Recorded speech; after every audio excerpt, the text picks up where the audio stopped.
السلام علیکم ورحمۃ اللہ وبرکاتہ۔ عزیز دوستو، آج کے اس ویڈیو میں ہم رباعی اس ٹاپک سے ریلیٹڈ معلومات حاصل کریں گے اور رباعی سے متعلق مہاراشٹر TET ایگزامس کے اندر اب تک جتنے سوالات پوچھے گئے ان کے جوابات حل کریں گے۔ تو چلیے سٹارٹ کرتے ہیں۔ رباعی لفظ ربا سے نکلا ہے جس کے معنی چار کے ہیں۔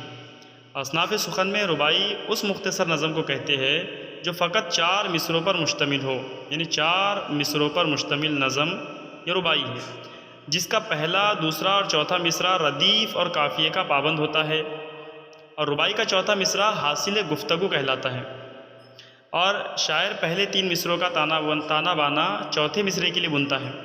اصل میں رباعی سب سے پہلے ایرانی شاعر رودکی نے کہی تھی اور اس کے اوزان و بحور مقرر کیے تھے، تو ہم کہہ سکتے ہیں کہ رباعی کا موجد یہ ایرانی شاعر رودکی ہے۔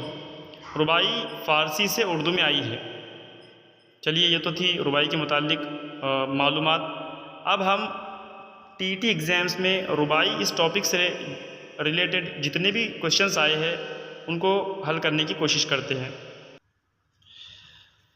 پہلا سوال ہے، لا حول ولا قوت الا باللہ کے اوزان کو اردو ادب میں کس صنف سخن کا بنیادی وزن قرار دیا گیا ہے؟